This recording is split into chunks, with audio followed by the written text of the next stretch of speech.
Hello guys, this is my room, and this is where all the magic happens. I'm going to start off by showing all of my tools. These are my hand tools. This is an engraver,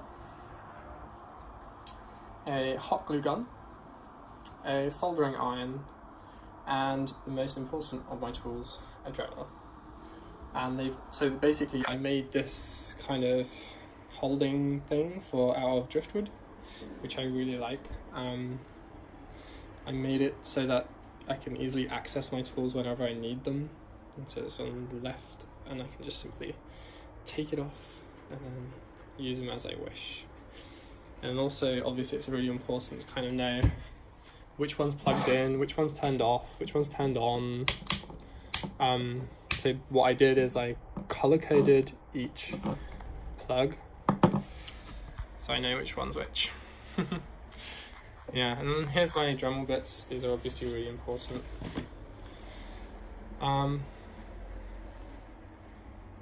Yeah, I wanted to show my room because I think it's important, say when you're buying a product, like to kind of know the background of the product. If you're going to buy the product, to kind of know where it comes from, what kind of a place it comes from. Speaking of products, this is my business card holder. I made it today, and I'm making, yesterday and today. That's kind of drying, the glue is drying. Yeah, and I like to keep things kind of neat, ish. Obviously there's a lot for a little room. But I use like simple methods. So say for instance with over here, like with this curtain, I decided to put this curtain up to kind of hide all this kind of clutter behind it. I say clutter, obviously they're really important things for my bracelets. The leathers, the 14 karat gold plated aluminium, brass, copper, that kind of stuff. Oh, and I find doing something like this really useful as well, just having like, your different grit sandpapers kind of really easily accessible, so you're always making sure you sand the important parts of whatever you're designing.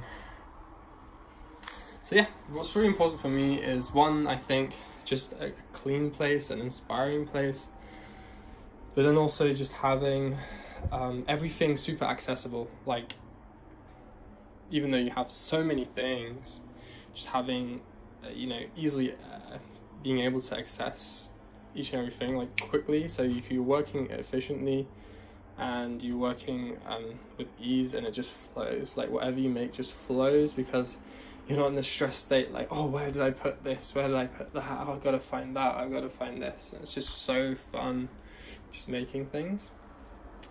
And then here's also kind of the finishes that I use. Here's a Danish oil, which basically brings out the natural color of the wood. We've got teak oil, which does a similar thing. Wax, I love the wax that I have. Where is the wax gone? Oh, here it is. The wax. This is an Australian wax, I think. And it's just got such a nice smell, and it just gives a nice finish as well. So what I usually do with the bracelets is I put a bit of Danish oil just to bring the color out, and then on top I put the wax for extra protection and just for an even better finish. And so I usually apply like 1 or 2 layers of the wax and like 1 layer of the Danish oil.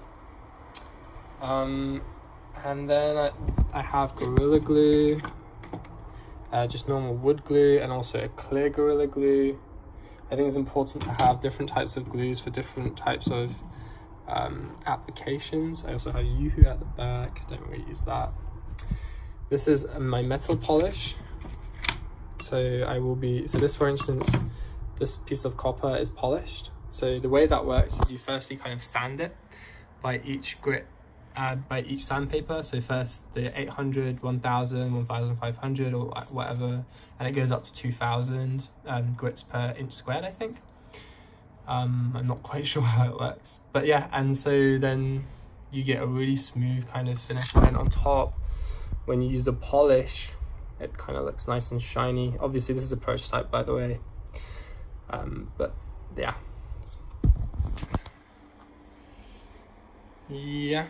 Anything else? Please do. Oh yeah, driftwood I want to talk about as well, because I find driftwood just so cool. How, number one, it's formed, like it grows naturally, you know, it's wood, right? It's not a synthetic material like plastic. But then what's really cool about it, it also forms naturally. Like the shape that it gets, unlike the veneers, which I really like as well, the veneers. But with driftwood, it takes its shape from a natural kind of occurring kind of incident of it just being in the sea and stuff, just being bashed by waves, which I find really cool. And that really suits the kind of motto, or the main kind of core value of Sweren, which is the company's name, of kind of integrating and bringing nature into everyday life.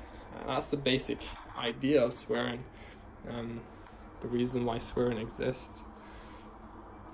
I hope you liked this video, and if you have any questions, please do let me know. If there's anything else you want me to do a video on, please let me know as well. I'm more than happy to make these videos to kind of help people in any way, even if it helps anyone. I don't know, maybe if someone's thinking of doing something like this as well. Yeah, thanks for watching.